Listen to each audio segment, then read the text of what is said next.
Hello दोस्तों, हमारे YouTube channel पे एक बार फिर से आप सभी का स्वागत है। जैसा कि हम आपको बताना चाहते हैं कि राज्य बीमा एवं प्रावधायी निधि विभाग ने जीपीएफ खाते से पैसे निकालने की जो प्रक्रिया है उसको बिल्कुल आसान बना दिया है और ये प्रक्रिया ठीक वैसे ही कर दिया है जैसे हम अपने बैंक खाते से पैसे निकालते हैं। तो इसके लिए आप देख रहे होंगे कि उन्होंने नया परिपत्र जारी कर दिया गया है और उसमें कहा गया है कि राज्य सरकार की बजट घोषणा 249 की अनुपालना एवं राजस्थान राज्य कर्मचारी सामान्य प्रावधायी निधि नियम 2021 के प्रभावी हो जाने पर सामान्य प्रावधायी निधि के आहरण स्वीकृति की स्वचालित प्रक्रिया विभागीय जिला कार्यालयों में दिनांक 13 अक्टूबर 2021 से शुरू की जा चुकी है। स्वचालित प्रक्रिया के तहत अंशदाताओं द्वारा प्रावधायी निधि के आहरण हेतु आवेदन किए जाने पर रियल टाइम बेसिस पर ऑटो पेमेंट ऑर्डर जारी होकर पे मैनेजर के माध्यम से आवेदकों के बैंक खातों में स्वीकृत आहरण राशि जमा का प्रावधान है।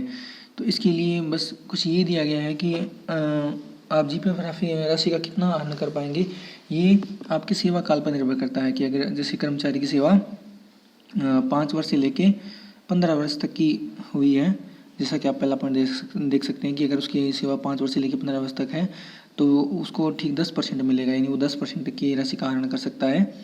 और इसी तरह से अगर उसकी सेवा 15 वर्ष से लेके 15 वर्ष से ज़्यादा हो गई है लेकिन 25 वर्ष से कम है तो वो जो उसके जीपीएफ में कुल राशि जमा है उसका 30% तक वो आहरण कर सकते हैं। इसी तरह से अगर किसी का सेवा काल 25 वर्ष से ज़्यादा किंतु 30 वर्ष से कम है तो वो उसमें सिर्फ 40% पैसे ही निकाल सकते हैं।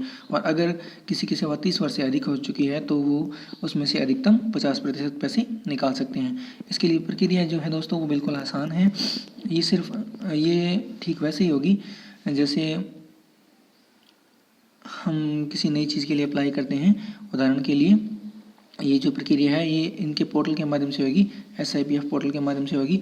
इसके लिए बस इतना करना है कि हमें हमारे SSO लॉगिन के माध्यम से SIPF पोर्टल पर क्लिक करना है। इसमें जो हम देखेंगे कि SIPF पोर्टल के डैशबोर्ड पर उपलब्ध जीपीएफ पर क्लिक करेंगे और इसके अंदर ट्रांजेक्शन्स पर क्लिक करेंगे। इसके बाद विड्रॉल पे क्लिक करना है, तब हमें 2 ऑप्शन दिखाई देंगे और वो 2 ऑप्शन होंगे ऑटो प्रोसेस और मैनुअल प्रोसेस, यानी हम किस तरह से निकालना चाहते हैं वो उस पर डिपेंड करेगा। उसके बाद अगर हम ऑटो प्रोसेस विकल्प का चयन करते हैं तो सेवा काल के आधार पर जो भी हमारा एलिजिबल अमाउंट होगा ज़्यादा से ज़्यादा 50% तक वो राशि अपने आप उसके अंदर आ जाएगी और हमें बस उसमें नेक्स्ट बटन पे क्लिक करना है जिसमें आगे बैंक की डिटेल दी होगी और उसके बाद कार्मिक के पे मैनेजर की डिटेल जो होती है वो उसमें पहले से उपलब्ध होती है और उसके बाद उसे सिर्फ वैलिडेट करना होगा। और ये था ऑटो का प्रोसेस जो बिल्कुल छोटा सा है, इसमें तो ज़्यादा कुछ नहीं करना होता।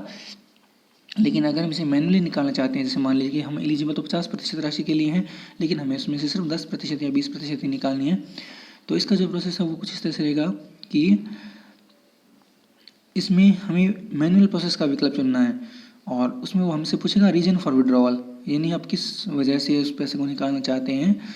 और रीजन फॉर विड्रॉवल का चयन करने के बाद अधिकतम 75% अथवा अगर किसी कर्मचारी की सेवानिवृत्ति में सिर्फ 60 माह बचे हैं, यानी सिर्फ 5 साल बचे हैं, तो वो 90% तक की राशि भी उसमें से निकाल सकता है। वो एलिजिबल अमाउंट में अपने आप शो हो जाएगी उसे। उसके बाद बस नेक्स्ट बटन पे क्लिक करके आगे चलना, जिस पे बैंक की डिटेल दिखाई देगी और जो हमें अच्छी तरह से जांच लेनी चाहिए ताकि पैसे गलत खाते में ना चले जाएं। और इसी प्रकार बस उसके बाद नेक्स्ट बटन पे क्लिक करने पर डॉक्यूमेंट की स्क्रीन उपलब्ध होगी, उस पर वैलिडेट पे क्लिक करना है। और उसके बाद क्या होता है कि जो हमारा आधार कार्ड है ना, आधार कार्ड से जुड़ा हुआ है, उस पर एक OTP आएगी और जिस तरह से देखिए उसमें लिखा हुआ है कि रजिस्टर्ड मोबाइल पे OTP प्राप्त होने पर उसमें OTP सबमिशन करें। जैसे सबमिट करेंगे OTP तो वो जो हमारी रिक्वेस्ट है वो SIPF के डिपार्टमेंट के पास चली जाएगी और उसके बाद जल्दी ही हमारे बैंक खाते में जो राशि है वो स्वतः ही जमा हो जाएगी। तो ये थी नई प्रक्रिया। इसके बारे में हम एक और वीडियो भी लेके आएंगे जल्दी ही। लेकिन ये प्रपत्र अभी जारी हुआ है आज की दिनांक में 14 अक्टूबर 2021 की दिनांक में। तो कहने का मतलब यही है कि जो प्रक्रिया वो धीरे धीरे सरल होती जा रही है ऑनलाइन होने के कारण।